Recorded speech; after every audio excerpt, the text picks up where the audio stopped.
A few days ago, I rented The Last of Us in order to formulate my own opinion on it. A lot of people I know had always told me that the game was bad, had no substance, or was just boring, and myself, being a person who doesn't take someone's opinion as fact, decided to try the game out myself and see what I thought of it. And I'm honestly disappointed in myself for not picking up this game back when it was first out.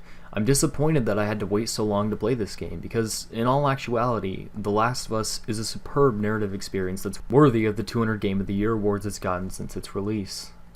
There will always be those who dislike a game, but to be honest, I find it hard to see why anyone could dislike The Last of Us. For the most part, I see The Last of Us as a fantastic piece of fiction, and a great production in an industry that has more or less become completely stagnant in recent years. But let's stop bullshitting. The Last of Us follows the story of Joel and Ellie, two survivors in a post-apocalyptic world that was struck with a cordyceps outbreak 20 years earlier. Ellie holds the possible key to saving mankind, and it's up to Joel to safely escort Ellie to the Fireflies, a militia group trying to discover the cure for the cordyceps brain infection. I will say this though, this is, for all intents and purposes, a very linear story. However, do I see this as a bad thing? Not really. A lot of game critics like to pass off linear storytelling as a flaw within any game, but that's dead wrong.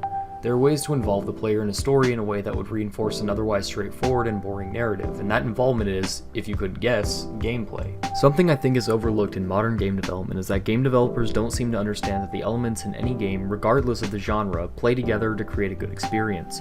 It's the same with movies, anime, and even music in some cases. Those elements being things like characters, world, story, and more importantly, gameplay.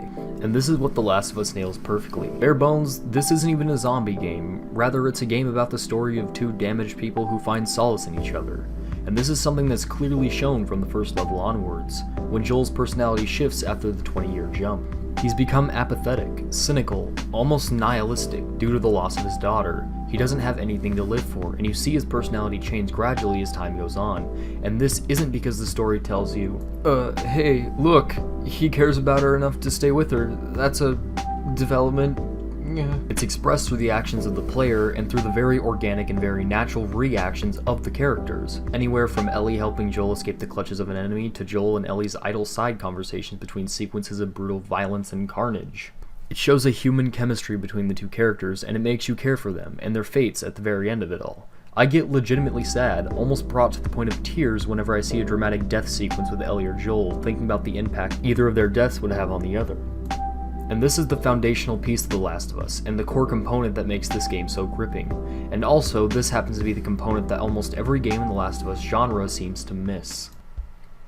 But I can understand why that is. It's not easy to create a believable fictional world, let alone an immersive one. Trust me, as someone who spends countless hours in Microsoft Word trying to write a story, my amount of deleted docx files could fill a 30 terabyte hard drive. The creative process isn't an easy thing to overcome, and this is why I absolutely love Naughty Dog for this game. I mean, I'll be honest, I never played any of the Uncharted games.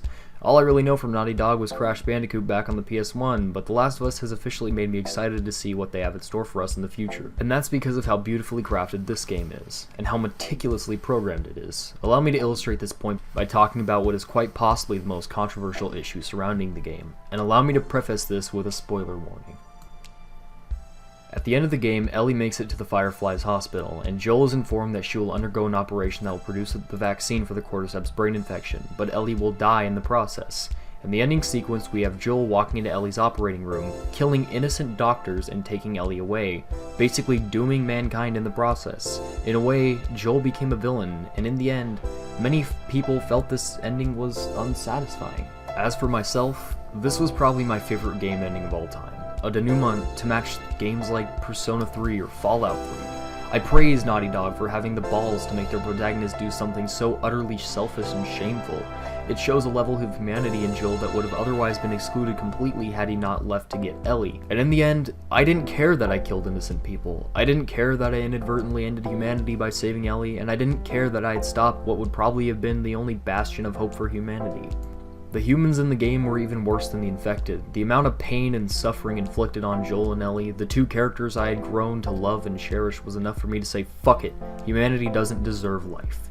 And at the end of it all, the only thing I cared about was Ellie and Joel's happiness. And that's exactly what I got. Now, I think that's quite enough gushing about the story and the characters. Let's get to the part of the game that actually makes The Last of Us a game. A common argument from people who don't like The Last of Us is that it has a great story but lackluster gameplay, which is why calling The Last of Us a movie has become a widely used jab by those who dislike the game. Well, I respectfully disagree. The Last of Us does a great job in its gameplay. Getting in full-blown shootouts feels good. Taking cover has its advantages, whereas running right in front of the enemies and pounding them with your fists is also a viable option. Something I found myself doing much more in hallways and small rooms. The crafting system is implemented in a way that feels so natural and blends so well with game mechanics. Everything you make has a purpose, because anything can happen. Make a medkit, 2 guys come and you need a bomb instead? Don't worry, your medkit will keep you in the fight longer and thereby give you a better chance of surviving. Crafted a Molotov right before a stealth sequence with clickers where you need shivs? No problem. Throw a brick and get all the clickers to gather in one spot, and huck the Molotov at them and kill them all in one fell swoop. It's the inclusion of small assets that make what would be an otherwise stale and boring experience into something much more, where player choices matter. And trust me when I say your choices matter. Death has serious consequences in this game, especially when you're at the end of a long stretch after killing 6 infected and you're trying to stealth your way past a clicker hoping it doesn't kill you and send you back to before those 6 infected you killed, making you have to sit through stealthing all over again. This makes a certain degree of strategy needed in order to actually progress and not get infuriated, and it's because of this reason the game creates some kind of tension, some idea in the mind of the player that something's at stake other than our heroes' lives. In stealthing sequences more frequently, the game is able to create a feeling of relative intensity in the player, and the orgasmic models, textures, and overall atmosphere coupled with the sound design and creepy music make this game not for the faint of heart. Like, seriously, I had to turn off the game 2 hours in because I felt a serious pressure in my chest, and I thought I was about to go into shock. But I wouldn't want anyone to think The Last of Us is void of problems, as most people who don't like the game will point out it has glitches and foul-ups, so let's make this clear. Yes, The Last of Us has glitches. Yes, it has some weird issues, but through my first playthrough I never really ran into any issues. The bigger issues I can point weren't even technical issues, but more so having to do with the legitimacy of things happening. A lot of immersion-breaking experiences happen in The Last of Us, and when you're designing a game that is clearly immersive and does well being immersive, it's a bit disappointing when Ellie and I are sneaking around and then she suddenly walks out in front of me in full view of a clicker, flashlight on, and gun drawn, yet nothing happens. It's for this reason I actually disabled the listening mode, or whatever it's called, during my first playthrough, considering you can't see people through walls just by listening to them in real life. It's pretty immersion-breaking when we see Joel fire off an insane amount of bullets from a sniper rifle and never have to reload.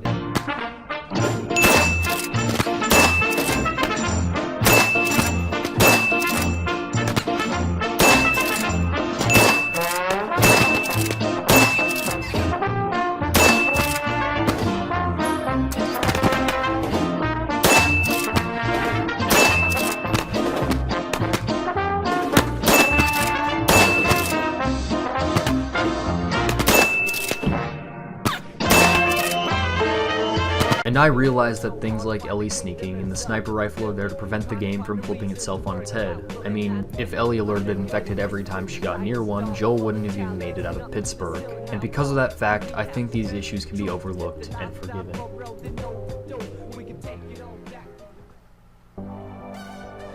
In the end, I'm glad I picked up The Last of Us, and I'm definitely going to be buying it after I return my rented copy, which has been overdue for about a week now.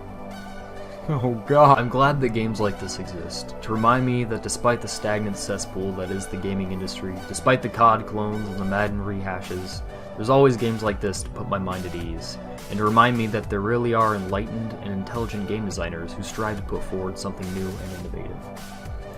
There's a lot more I could say about The Last of Us, and hey, maybe in a future video I'll dissect it and give my thoughts on every little thing about it. But for now, I think I've said all that I need to say. But if you want to hear more about The Last of Us, there's a link in the description to a video made by Grant Vogdal, where he dissects and basically analyzes the entire story of The Last of Us, and I think he does a fairly good job doing it. Plus, I would expect him to be the authority on this, considering he's an aspiring game designer. As always, thanks for watching. Now I can finally go and return that rented copy of The Last of Us.